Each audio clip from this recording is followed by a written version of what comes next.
Halo, selamat datang kembali teman-teman dengan saya Sarjaya di AW. Jadi untuk video terbaru yang akan kita buat ini sebenarnya adalah review untuk aplikasi payroll yang akan kita pergunakan, namun dengan format yang baru. Jadi sebelumnya memang sudah ada saya buat payroll untuk membantu teman-teman dalam merekap gaji karyawannya, tapi dalam aplikasi ini saya telah menambahkan beberapa fitur yang menurut saya cukup bermanfaat jika teman-teman gunakan, karena ini saya sudah riset untuk beberapa hari dan memang kendala untuk pembuatannya adalah formula yang memang membutuhkan logika lebih, teman-teman. Jadi di sini saya akan memperlihatkan dulu seperti apa video yang akan aplikasi yang akan kita buat untuk beberapa part video kedepannya. Jadi memang akan kita buat seperti yang kita demokan ini. Jadi langsung saja teman-teman, sebelum kita masuk ke reviewnya, bagi teman-teman yang baru berkunjung ke channel ini, jangan lupa di subscribe terlebih dahulu, kemudian nyalakan lonceng notifikasi untuk tetap update video terbaru dari saya. Bagi teman-teman yang sudah subscribe, saya ucapkan terima kasih banyak atas dukungannya dan semoga video ini bermanfaat. Oke, sebenarnya aplikasi yang akan kita buat ini, teman-teman, untuk payrollnya dari segi sheetnya ini cukup agak banyak juga, teman-teman, karena memang saya membuatkan detail masing-masing rekap yang masuk ke laporan payroll karyawan. Di sheet yang pertama, teman-teman akan diperlihatkan untuk tampilan menunya. Jadi di sini sudah ada formulanya. Nanti kita akan buat yang seperti ini, teman-teman. Saya akan demokan terlebih dahulu untuk proses pembuatannya. Jadi yang pertama, kita masuk dulu ke menu master data. Jadi master data ini ada 4 submenu. Jadi di dalamnya adalah profil perusahaan, data karyawan, kemudian jabatan, jabatan dan pengaturan. Kemudian ada input data untuk memasukkan seluruh data-data yang diperlukan untuk menghasilkan laporan dan slip gajinya, teman-teman. Jadi ini sudah payroll karyawan dan slip gaji sudah otomatis. Nah, di profil perusahaan, kalau teman-teman cek di sini, ini ada nama usaha, kemudian identitasnya, teman-teman mempergunakannya untuk pusat dan cabang. Kemudian alamatnya, UMR, ini hanya sebagai data saja. Mungkin kedepannya akan kita kembangkan untuk perhitungan PPh 21 secara otomatis. Hanya saja di sini belum saya masukkan karena butuh waktu juga untuk proses pembuatan formatnya sampai bisa otomatis menghitung sendiri, teman-teman ya. Nanti kita akan update bertahap. Kemudian ini adalah periode gajinya, nanti diketik saja. Jadi ini diketik saja secara manual. Kemudian ada potongan absensi yang saya buat di sini. Sebenarnya masih bisa di custom. Di sini saya menggunakan persen saja. Jadi kalau alfa itu 100% dari harian, teman-teman ya. Jadi satu hari. Jadi misalkan teman-teman memberikan karyawannya THP untuk karyawan tetap ataupun yang kontrak, teman-teman ya. Kemudian kita bagi secara proporsional menjadi 26 hari kerja. Itu untuk dapatkan potongan per hari. Kemudian sakit non SKD 75% dari alfanya, teman-teman, potongan alfanya. Kemudian izin itu 50% dari alfa. Bisa juga teman-teman isikan angka bulat seperti yang terlambat ini. Misalkan saya sudah berikan contoh 30.000, tapi teman-teman harus update juga di formulanya. Nanti kita cek dulu. Kita ikut dulu yang standar ini, teman-teman. Yang kedua, data karyawan. Di sini saya coba kita buat dulu yang keenam, atau ini nomor induk pegawainya. Nanti teman-teman bisa buat lengkap seperti apa penomorannya. Ini hanya contoh saja. Kemudian namanya, misalkan di sini karyawan A.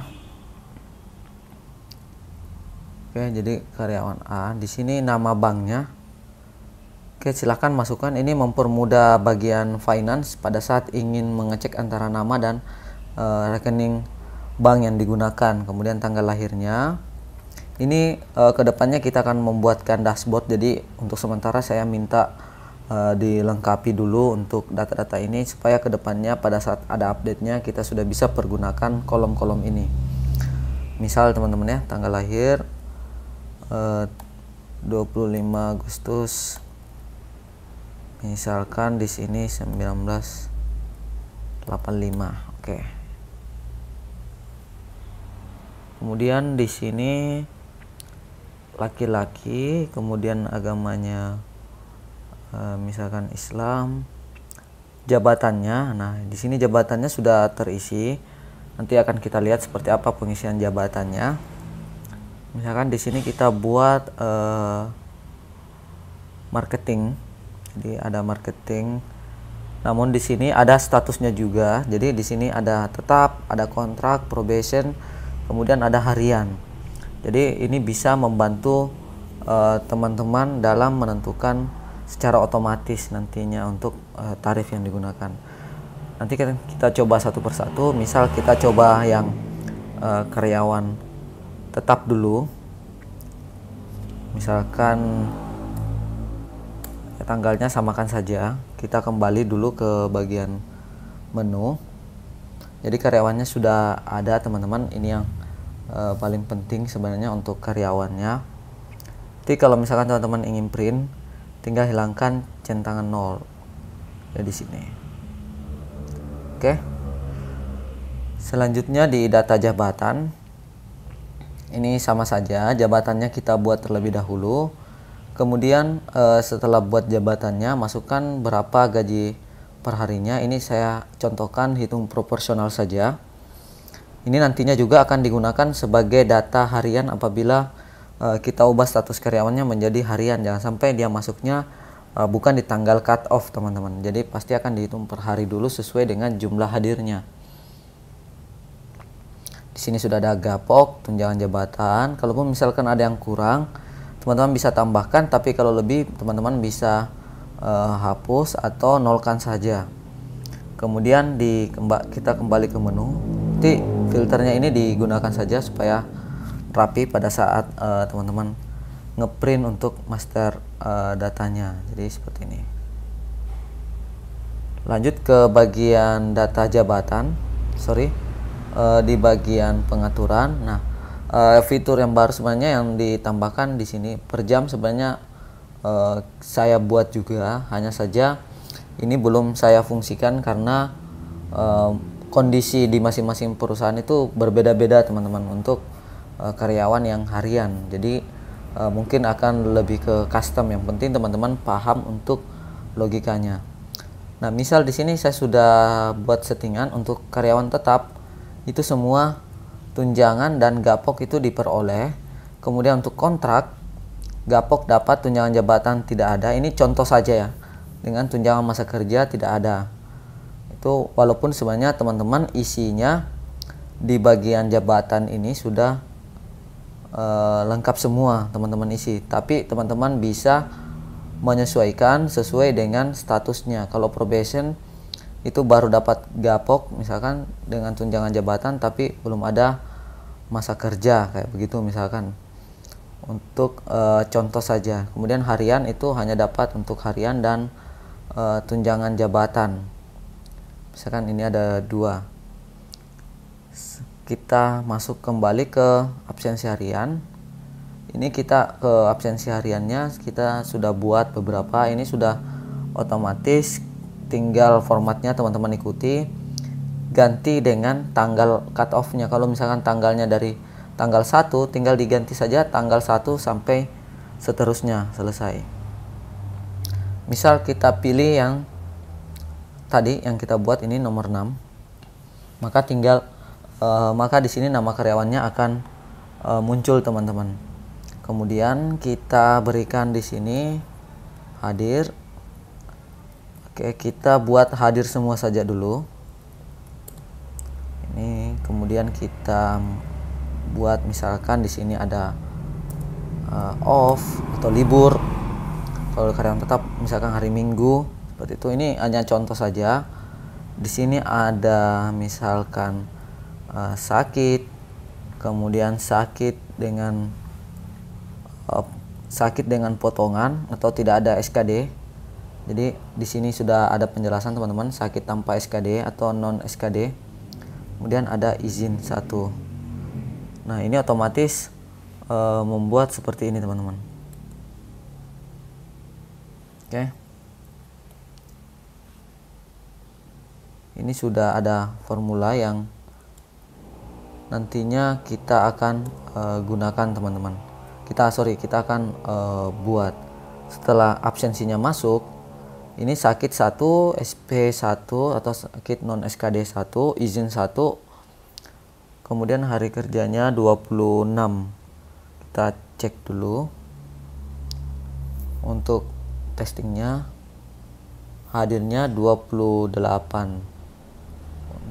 Kita ganti ke karyawan nomor 6. Nah, ini error karena belum ada datanya teman-teman ya. Walaupun sebenarnya ini jika teman-teman ingin hilangkan bisa dengan if error, tapi harusnya teman-teman memilih di sini sudah langsung ada data. Jadi seperti ini.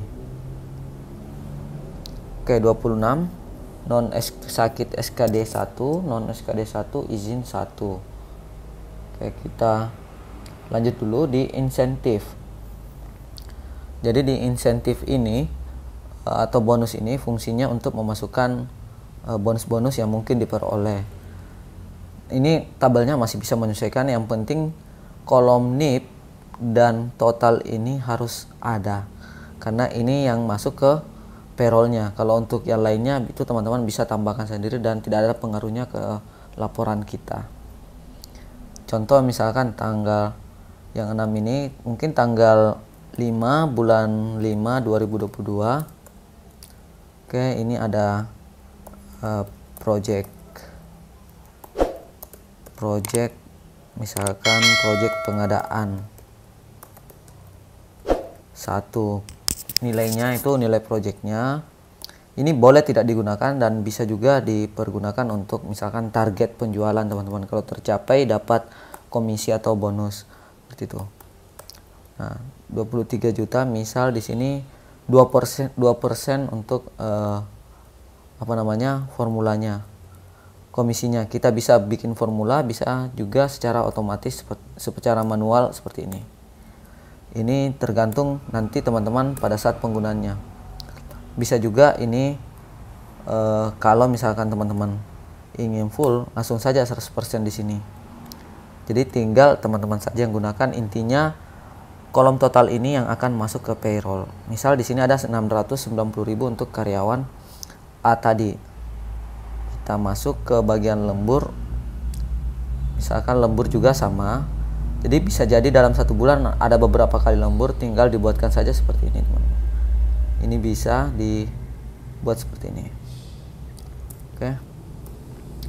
Nah, karyawan ini kita masukkan tanggalnya mungkin di tanggal 3 bulan 5 2022 itu ada lembur. Tambahkan saja keterangannya. Kemudian tarif per jam. Tarif per jam ini kita buat otomatis atau bisa buat manual. Nanti teman-teman sisa aturkan saja. Kalau misalkan hitungannya teman-teman sudah dapat misalkan 12.500 per jam.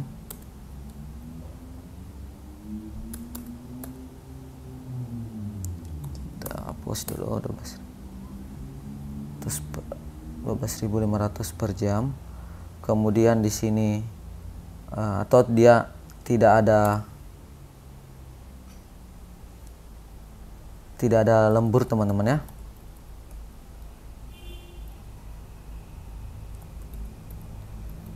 Oke, saya copy dulu.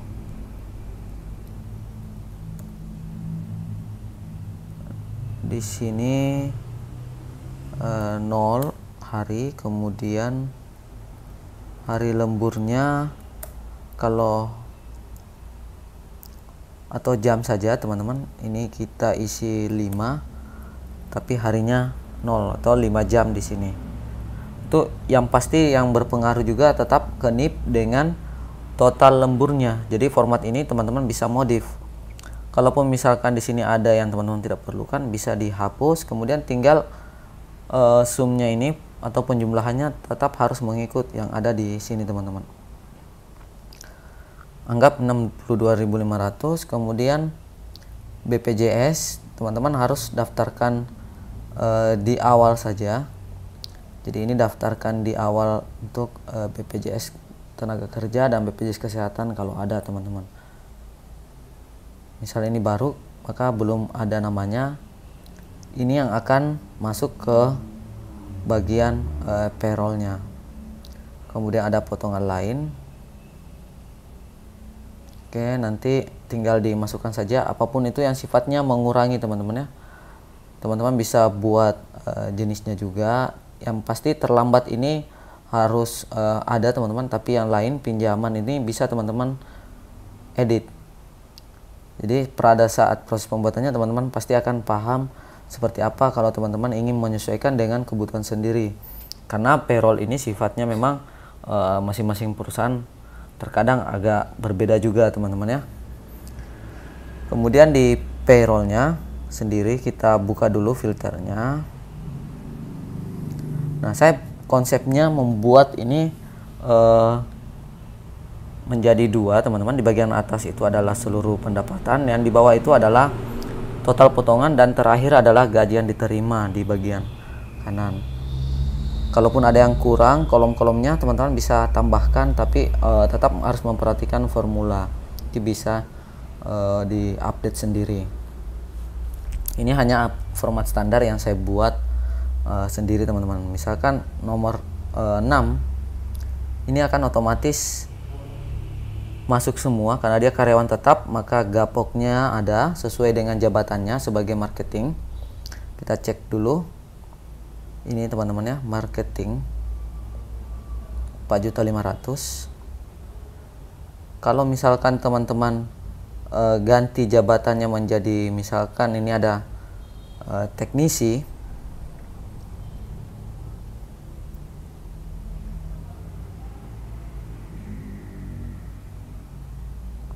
oke. Kemudian marketing saja dulu, tapi kita ganti statusnya menjadi probation. Nah, di sini sesuai dengan pengaturan kita, ini akan kosong untuk tunjangan masa kerja. Kita akan cek dulu di payroll yang tadi, harusnya kan tadi lengkap, tapi ini masa kerjanya kosong. Jadi dia akan menyesuaikan sendiri teman-teman.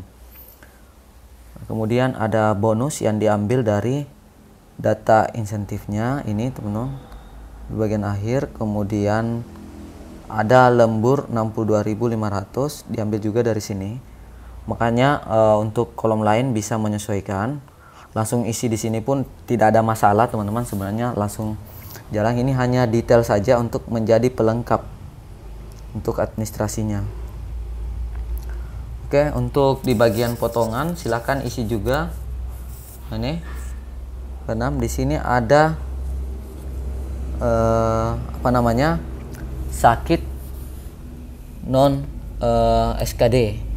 Jadi ada potongan karena ada tadi sakit non SKD 1, kemudian ada izin 1 teman-teman. Ada izin 1. Nah, bagaimana kalau misalkan ada terlambatnya? Nah, terlambatnya ini tetap teman-teman isi di bagian potongan lain tadi sesuai yang saya infokan. Ini nomor 6, keterangannya dibuat terlambat saja. Kemudian contoh saja ini tanggalnya, terlambat tanpa keterangan. Kemudian di sini potongannya teman-teman sudah harus hitung. Jadi biasanya admin HRD itu sudah ada form-formnya. Nanti di akhir bulan akan direkap. Misal 25.000. Nah, kita masuk ke bagian payroll. Ini akan muncul 25.000. Kalau teman-teman ganti dengan yang lainnya, coba perhatikan potongan lain ini teman-teman masih kosong. kita ganti dengan yang di luar dari terlambat. Apapun yang teman-teman buat, ini hanya untuk mengelompokkan saja. Misalkan bayar pinjaman 25.000, itu di payrollnya akan masuk ke potongan lainnya. Jadi ini saling berkaitan teman-teman. Kemudian kita masuk dulu BPJS, kemudian untuk PPh 21 ini saya belum buatkan karena memang akan diisi manual dulu. Kedepannya akan saya buatkan untuk perhitungan otomatis. Hanya saja sesuai yang diinfokan tadi, kita perlu mendalami dulu supaya, atau uji coba dulu supaya hasilnya sesuai teman-teman, karena itu dipengaruhi oleh PTKP nya, kemudian status karyawannya dia kawin atau belum, kemudian ada tanggungan atau tidak, itu nanti harus saya coba dulu sebelum bisa fixkan. Anggap di sini teman-teman, kembali lagi gaji yang diterima itu yang bersihnya 6.335.000. Nah, pada saat ingin print itu bisa dihilangkan saja nolnya, jadi lebih rapi teman-teman, seperti ini. Tinggal mungkin tambahkan siapa yang akan tanda tangan di bawah. Kemudian di slip gaji ini 6.335.000 sudah sama. Ini sudah otomatis membuat dan sudah ada untuk terbilangnya juga teman-teman. Coba kita ganti yang nomor 1 ini 2, nomor 6 dia marketing karyawan A, ini tanggal cetaknya, kemudian periode penggajiannya. Jadi semua ini sudah otomatis teman-teman. Nah, mungkin itu review kemudian demo dari aplikasi payroll yang akan kita buat untuk di video-video berikutnya. Bagi teman-teman yang tertarik untuk proses pembuatannya, bisa menantikan untuk video part 1 untuk pertama akan saya posting teman-teman.